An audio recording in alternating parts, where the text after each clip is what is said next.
Hello everyone, it's Kavita from Red Door Yoga. Welcome to the Red Door Yoga online community. And today I wanted to do a mini sutra about the ego as your partner. So one of the things that tends to happen is the ego gets a bit of a bad rap.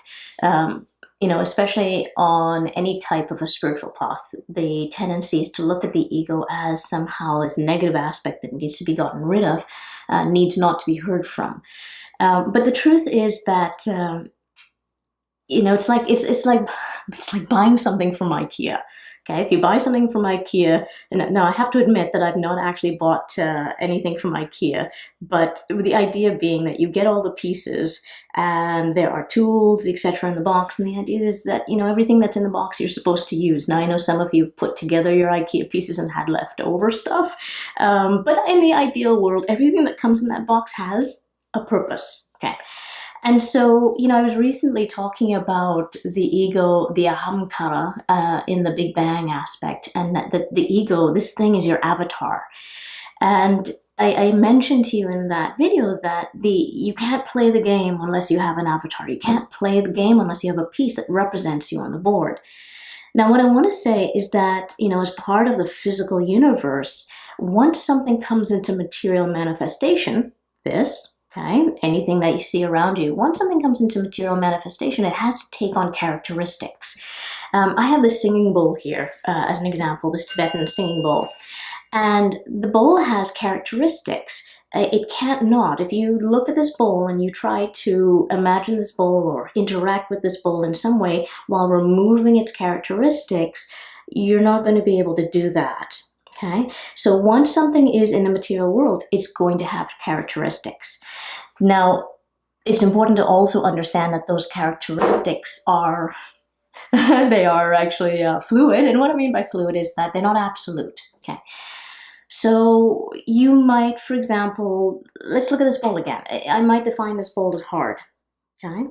But the truth is that in relation to something else, this bowl actually might be soft. So that's what I mean by it's not absolute. It has characteristics, but the characteristics are not the absolute nature of this bowl.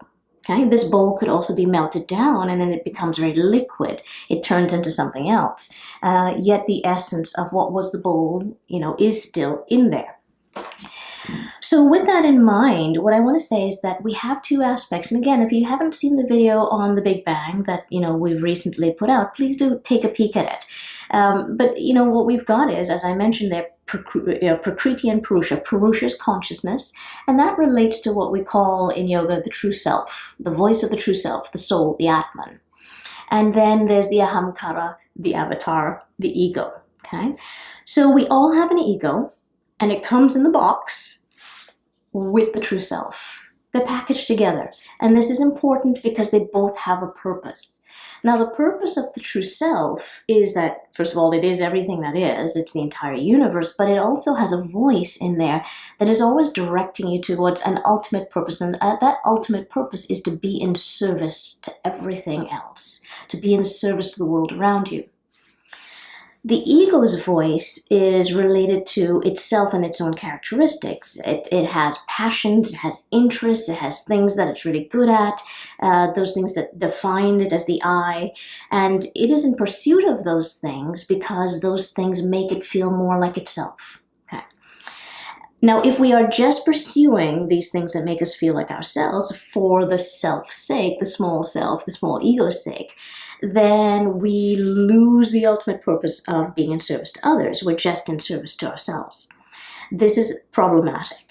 But it's also problematic to just try to be of service to the world around you without actually being of service to the self. The reason this becomes problematic is because if you are simply pursuing being of service and you disregard the aspect of how you are made, your avatar, then you do not understand the tool, the ego, the tool through which you are meant to be of service. And so you cannot wield that tool effectively.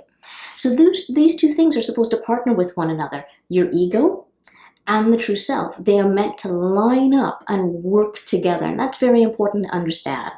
So you're not looking to get rid of your ego. You're looking to work with it. You're learning to partner with it. And it's very important to carry around with you that this is not a negative aspect. All we're doing is making sure that neither of these two aspects overtake the other. They're working together.